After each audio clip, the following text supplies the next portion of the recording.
Assalamualaikum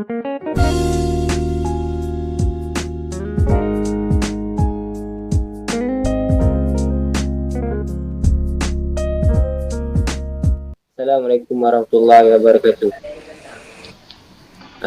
Yang dikasih Ustaz kami, Tufik, dan juga rakan-rakan sekalian. Sebelum tu, saya memperkenalkan diri saya. Nama saya Ahmad Amir Amin bin Amir. Sebenarnya Muhammad Zaki bin Teman, Muhammad Hanan bin Lila dan Muhammad Amirul bin Tefli. Tajuk kami ialah ijtihad. Terusnya pergi ke slide pertama.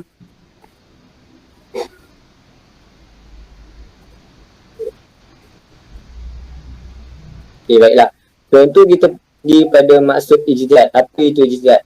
Pada pendapat Abdul Karim Zaidan, ijtihad ni dia mengerahkan dan mencurahkan kemampuan dan usaha pada suatu perkara.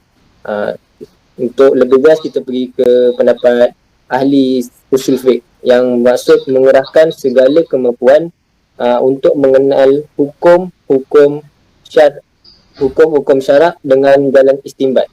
Istinbat yang kita sudah belajar, apa itu maksud istinbat? Adalah cara untuk menentukan hukum. Kita dah belajar sebenarnya menentukan hukum. Jadi ijtihad ni yang bermaksud macam usaha lebih kurang itulah. Seterusnya pada istilah mencurahkan separuh tenaga dan sebanyaknya mungkin untuk mendapatkan hukum syarak yang berbentuk. Jadi apa yang boleh disimpulkan maksud ijtihad ni dia umpama usaha untuk dalam mengistimbatkan hukum. Lebih kurang macam itulah. Seterusnya kita pergi pada rukun-rukun ijtihad. Rukun ijtihad ada 3. Yang pertama adalah al-mujtahid, yang kedua al-mujtahid fi, dan yang terakhir ijtihad. Kita pergi pada yang pertama al-mujtahid. Mereka yang mempunyai kemampuan untuk mengkaji hukum syarak dari dalil yang terperinci. Seorang mujtahid haruslah memiliki penghafalan yang hebat dari segi masalah fiqh dari kitab atau mulut ulama. Mujtahid, apa yang dimaksudkan pada al-mujtahid ni, dia terbagi kepada 2, iaitu syarat umum dan syarat keahlian. Kalau syarat umum ni dia lebih kepada macam muslim, macam baligh, sihat. Maksud sihat ni yang berakal lah, yang tak gila. Itu pada syarat umum untuk yang tentukan pada mujtahid. Sebenarnya syarat keahlian. Syarat keahlian ni dia yang mahir dalam ilmu ilmu sunnah, maksudnya ilmu hadis, ilmu Al-Quran, bahasa Arab, dia power dalam tu bidang-bidang ilmu itu.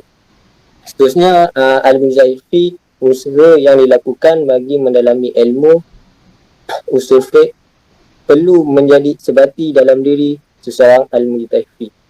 Al-mujtahid fi ni dia lebih kurang pada usaha. Yang dimaksudkan itu maksudnya nak jadi mujtahid ni mestilah mendalami ilmu yang tinggi lah, macam tadi ilmu Al-Quran, dia fasih, bahasa Arab. Jadi usaha-usaha dia untuk dalam sesuatu macam untuk contoh mengistimbat hukum, mesti akan ada ilmu-ilmu tu. Terusnya ijtihad. Ijtihad sikap mujtahid yang menggerakkan kemampuan dan kekuatannya. Ijtihad ni dia mestilah mujtahid tu dia mestilah mengeluarkan, contoh dia keluarkan satu hukum, yang hukum tu mestilah jelas. Dia tak mengelirukan bila dia dapat elakkan kekeliruan begitulah. Seterusnya kita pergi pada bentang seterusnya.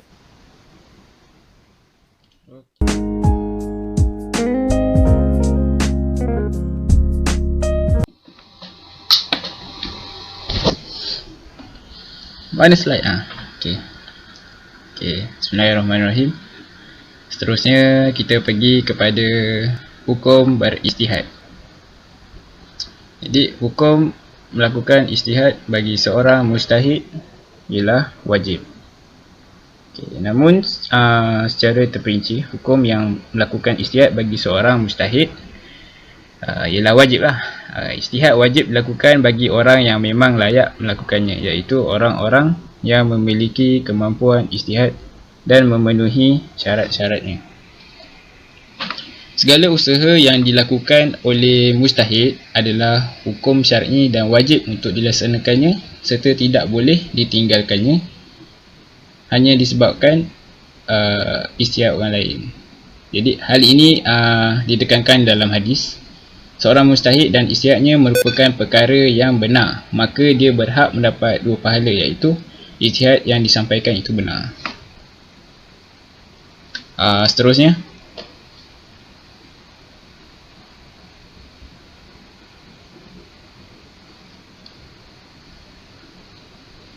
Seterusnya, ialah sejarah ijtihad.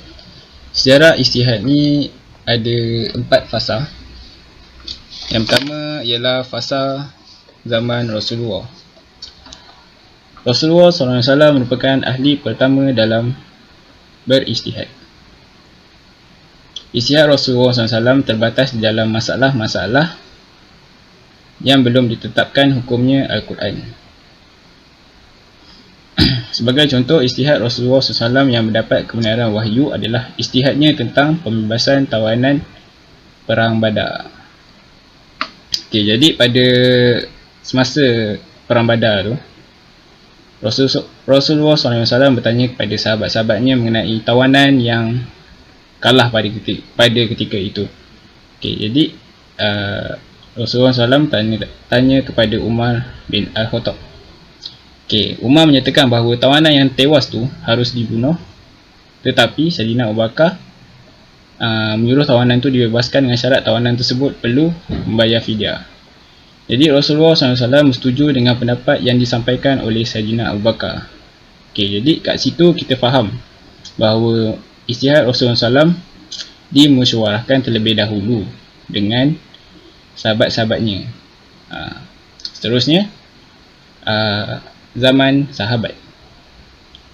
Ijtihad banyak dimulai kerana wafatnya Rasulullah SAW. Jika Abu Bakar menghadapi persoalan dan tidak menemukan nasnya dalam Al-Quran dan hadis, ia mengumpulkan para sahabat untuk bermusyawarah dan menentukan hukum dari masalah-masalah itu. Jadi pada zaman sahabat, pada ketika Abu Bakar memimpin pada ketika itu, sahabat-sahabat yang Abu Bakar minta tolong ni antaranya ialah Sayyidina Umar, Sayyidina Osman dan Sayyidina Ali. Diteruskan juga dengan sahabat-sahabat yang lain seperti Sayyidina Umar, Sayyidina Osman dan Sayyidina Ali. Apabila Sayyidina Abu Bakar ni meninggal, diteruskan oleh Sayyidina Umar, diteruskan juga lagi oleh Sayyidina Osman, diteruskan lagi oleh Sayyidina Ali dan seterusnya. Jadi ijtihad tu diteruskan daripada zaman ke zaman. Seterusnya,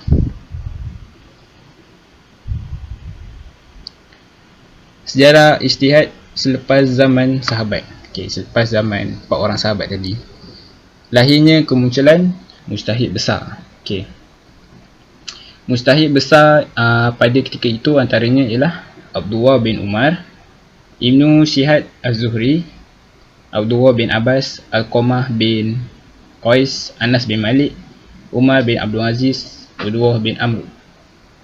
Okay, pada abad keempat Hijrah ni, perkembangan ijtihad ni mengalami kemunduran. Bahkan muncul pendapat bahawa pintu ijtihad telah tertutup.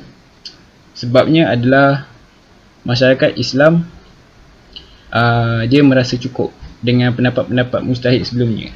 Maksudnya segala persoalan yang diajukan oleh masyarakat Islam tu telah terjawab. Maka tidak ada lagi muncul mujtahid-mujtahid yang memiliki kemampuan dan keunggulan seperti yang dimiliki oleh para mujtahid sebelumnya. Fasa yang terakhir adalah kemunculan ulama. Muncul ulama-ulama seperti Ibnu Taimiyah yang menyeru agar umat Islam membuka kembali pintu ijtihad. Kenapa? Ibnu Taimiyah ni mendapat sokongan dari ulama-ulama dan tokoh-tokoh pemikir serta tokoh-tokoh pembaharu seperti Jamaluddin Al-Afghani, Muhammad bin Abdul Wahab, Muhammad bin Abdul dan Muhammad Rashid rida. Pada masa kini, para ulama dituntut untuk melakukan ijtihad kerana ia bagi membahaskan dengan lebih mendalam tentang isu-isu semasa pada masyarakat Islam yang sewaktu dengannya. Dalil harus ijtihad. Ijtihad adalah diharuskan dan menjadi suatu amalan terpuji berdasarkan firman Allah SWT dalam surah Al-Hajj ayat kedua. Fa'tabiru ya ulil absar. Maka insaflah dan ambillah pelajaran dari peristiwa itu, wahai orang-orang yang berakal fikiran serta celik mata hatinya. Sebagaimana juga dengan sabda Rasulullah SAW yang diriwayatkan oleh Bukhari dan Muslim.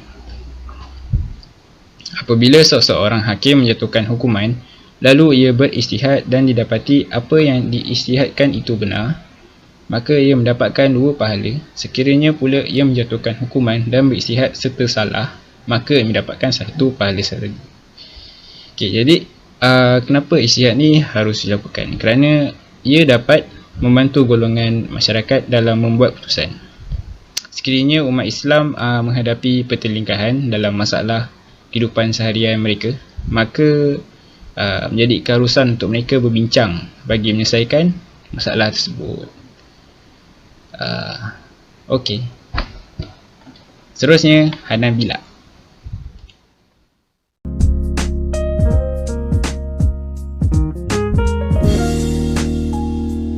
Peringkat hukum berijtihad. Yang pertama, ijtihad fardu ain. Yang kedua, ijtihad fardu kifayah. Yang ketiga, ijtihad sunat. Dan yang keempat, ijtihad haram. Kita pergi yang pertama, iaitu ijtihad fardu ain. Maksudnya, ijtihad yang wajib dilakukan oleh seseorang yang mempunyai kemampuan serta tiada orang lain untuk menyelesaikan masalah yang berkaitan dengan masalah hukum, sama ada masalah dirinya sendiri maupun masalah masyarakat. Okey. Ijtihad fardu ain ni dia terbahagi pula kepada 2. Yang pertama, ijtihad yang dilakukan oleh seorang mujtahid terhadap sesuatu hukum dan permasalahan yang ditanya oleh masyarakat atau individu tertentu, serta tiada orang lain yang layak berijtihad kecuali dirinya sendiri. Dan yang kedua, ijtihad yang dilakukan seorang mujtahid dalam sesuatu masalah hukum untuk dirinya sendiri atau tanpa pertanyaan oleh masyarakat dan individu lain. Seterusnya, kita bagi pula kepada ijtihad fardu kifayah.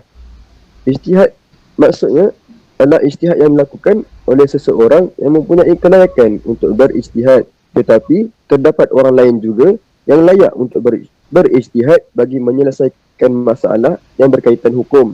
Dia terbagi juga kepada 2, iaitu yang pertama, seseorang mujtahid diajukan permasalahan kepadanya dan terdapat juga mujtahid lain yang mampu berijtihad. Namun jika dia tidak menyelesaikan masalah itu, tiada orang lain yang akan berijtihad. Yang kedua, seseorang mujtahid yang ragu-ragu akan ijtihad mujtahid lain dan dia telah pun cukup syarat sebagai mujtahid, maka ia menjadi fardu kifayah bagi dirinya untuk berijtihad terhadap hukum dan permasalahan untuk yang diajukan itu. Dan yang ketiga ialah ijtihad sunat. Maksud ijtihad sunat ini adalah ijtihad untuk menyelesaikan masalah hukum hakam yang dilakukan oleh seseorang yang memenuhi syarat berijtihad untuk menyelesaikan masalah. Yang pertama, seseorang mujtahid yang berijtihad dalam sesuatu masalah yang ditanya oleh individu atau masyarakat mengenai hukum. Walau demikian, permasalahan yang ditanya itu belum berlaku dan belum wujud ketika itu.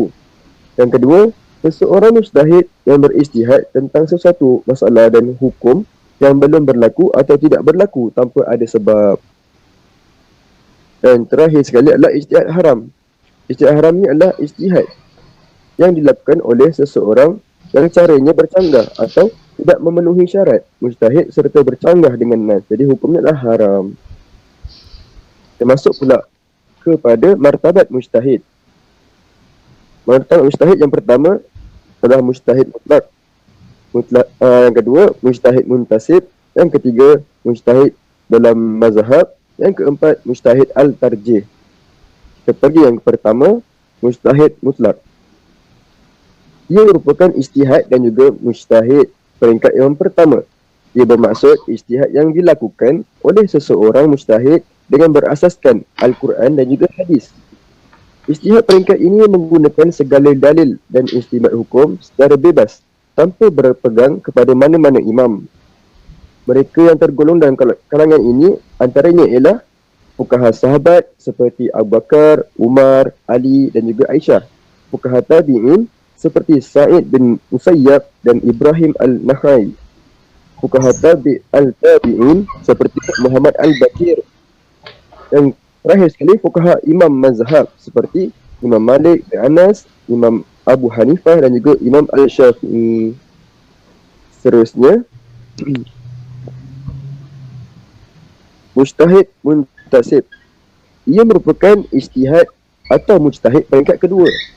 Ia bermaksud ijtihad yang dilakukan oleh seseorang dengan berasaskan kepada pendapat imam mazhab tertentu.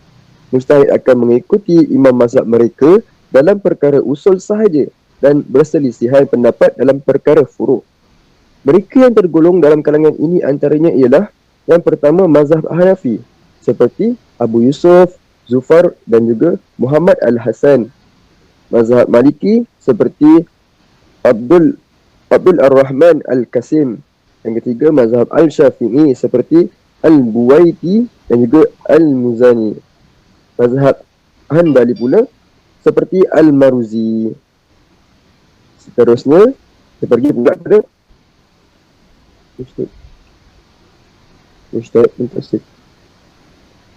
Mujtahid Al-Tarjih.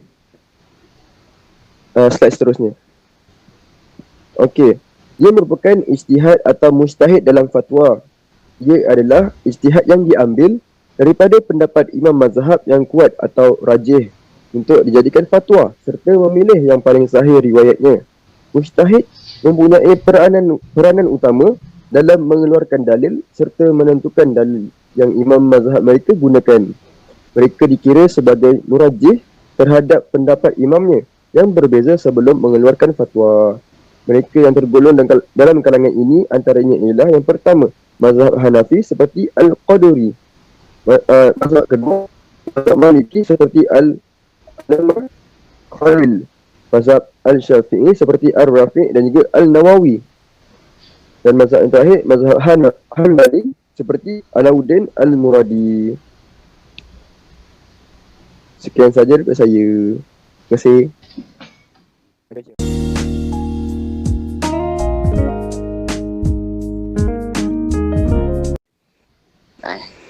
Okay, yang seterusnya kita masuk kepada syarat-syarat ijtihad. Yang pertama adalah beragama Islam bersifat adil dan balik. Maksudnya adalah orang ini mestilah beragama Islam dan balik. Kalau macam orang yang tak beragama Islam dan tak balik, dia tak boleh mempunyai syarat-syarat ijtihad.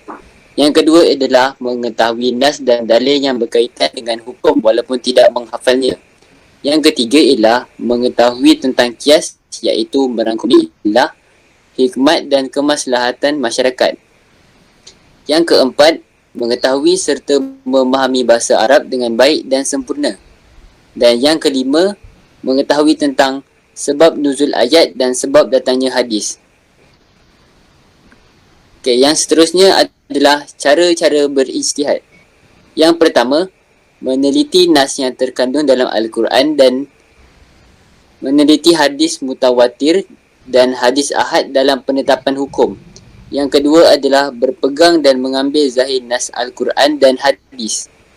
Yang ketiga pula adalah meneliti dan menilai segala perbuatan Nabi Muhammad SAW dan selepas itu takrir baginda. Dan yang terakhir sekali adalah mestilah berpegang pula dengan bara'ah asliyah. Yang seterusnya adalah kita masuk kepada hukum yang dibolehkan berijtihad, iaitu terdapat 3 hukumnya. Yang pertama adalah ijtihad fardu ain, ijtihad fardu kifayah dan ijtihad sunat. Semua ijtihad ini telah diterangkan oleh Muhammad Hanan tadi. Ijtihad seterusnya adalah hukum yang tidak dibolehkan berijtihad, iaitu ijtihad haram. Maksudnya adalah ijtihad yang dilakukan oleh seseorang yang mana caranya bercanggah atau tidak memenuhi syarat mujtahid serta bercanggah dengan nas. Akhir sekali, kesimpulannya adalah ijtihad tidak boleh dilakukan pada hukum yang telah jelas diketahui dalam agama. Ia termasuk nas-nas yang mempunyai dalil qat'i atau yang telah silap hukumnya.